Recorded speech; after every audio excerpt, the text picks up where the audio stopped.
প্রায় আড়াই মাস ধরে জল না পাওয়ার কারণে জল প্রকল্পে তালা মারল এলাকাবাসী। ঘটনাটি নদিয়ার শান্তিপুর থানার অন্তর্গত গোবিন্দপুর বিবেকানন্দ পল্লী এলাকার। জানা যায়, শান্তিপুর গোবিন্দপুর বিবেকানন্দ পল্লী এলাকাতে রয়েছে একটি জল প্রকল্প।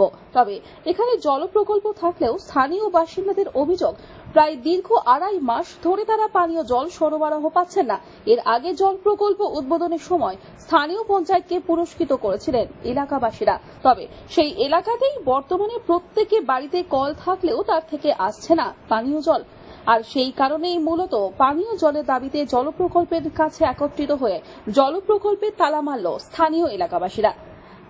তাদের দাবি, অতি দ্রুত কর্তৃপক্ষ এই সমস্যার সমাধান করুক এবং নিয়মিত তারা যেন পানীয় জলের পরিষেবা পান। এর আগে জল পাওয়ার জন্য পঞ্চায়েতকে আমরা পুরস্কৃত করেছিলাম, কিন্তু সেই পুরস্কার কোথায়? আমরা এখানে পাম্পের কাছে থেকেই জল পাচ্ছি না। তাহলে দূরের মানুষের কি দুর্ভোগ আপনারাই বুঝুন। সেই দাবিতে আমরা সবাই মিলে আজকে এক জায়গা হয়ে পাম্পে তালা মারতে এসেছি। প্রত্যেকের বাড়িতে বাড়িতে কি কল আছে? প্রত্যেকের বাড়িতে কল আছে, জল নেই। আচ্ছা, তো এইটা কর্তৃপক্ষকে জানিয়েছিলেন? কর্তৃপক্ষের অনেকবার জানানো হয়েছে, কোনো কাজ হয়নি। তার জন্য বাধ্য হয়ে আজকে আমরা সবাই মিলে এসেছি পাম্পে তালা লাগাতে। এখানকার তো মেম্বার ধরুন যারা আছে বা জনপ্রতিনিধি যারা আছে তাদেরকেও জানিয়েছেন যে জল পাচ্ছে না? মেম্বারদেরও জানানো হয়েছে। তাহলে সেক্ষেত্রে তারা কি বলছে? তারা বলছে উপরে জানাতে, আমরা উপরে জানিয়েছি, তাতেও কাজ হচ্ছে না। আর কর্তৃপক্ষ তো কোনো কাজই দিচ্ছে না। কাজে কি করতে চাইছেন আপনারা? আমরা আজকে তালা মারতে এসেছি সবাই মিলে। আচ্ছা, তো আপনাদের কি দাবি? তালা কখন খোলা হবে? মানে যে মারলেন জল না পেলে তালা খোলা হবে না। তালা খোলা হবে না। আচ্ছা, কর্তৃপক্ষের কাছে আমরা জবাব চাই।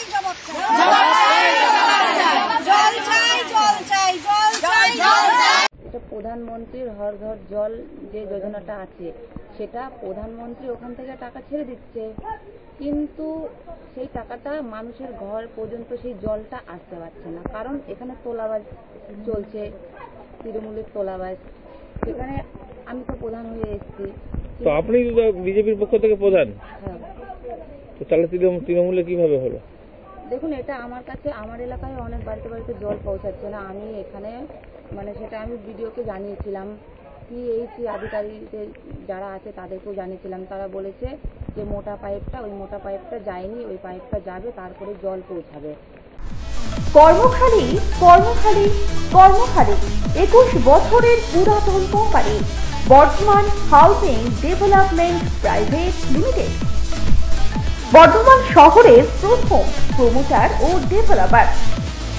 ফ্ল্যাট মার্কেটিং সেলসম্যান, পুরুষ ও মহিলা প্রয়োজন। Send your biodata on WhatsApp number 9232352260 or 9474422202।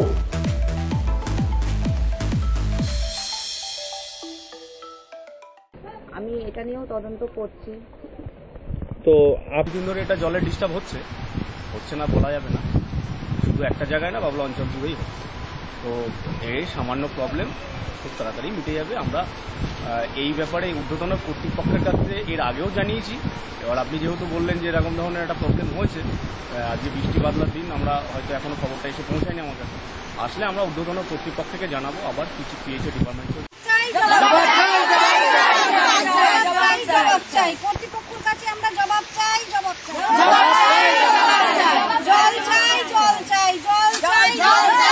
এই জলের সমস্যা বহুদিন ধরে চলছে। এই জলের এখান থেকে, এই পাম্প থেকেই জলটা যাচ্ছে হচ্ছে মূল ট্যাঙ্কিতে। তো আমাদের এখান থেকে জল যাচ্ছে, অথচ আমাদের এলাকায় লোক জল পাচ্ছে না। এবার আমি জনপ্রতিনিধি হিসাবে যতদূর চেষ্টা করার আমি করেছি, তো পাবলিক তো সেটা বুঝবে না, কারণ সে দেখবে যে আমরা মেম্বারকেই বলবো। তো আমাদের কথা শুনতে হচ্ছে যে জল পাচ্ছে না। তো আমরাও ব্যবস্থা করেছি, চেষ্টা করছি যে হয়তো মানুষ জল পায়। পিএইচি ডিপার্টমেন্টটা পঞ্চায়েতের মধ্যে পড়ে না, কিন্তু তবু আমরা চেষ্টা করছি যাতে জনসাধারণ সবাই জল পায়। নদিয়া থেকে মাধব দেবনাথের রিপোর্ট, আনন্দ বার্তা।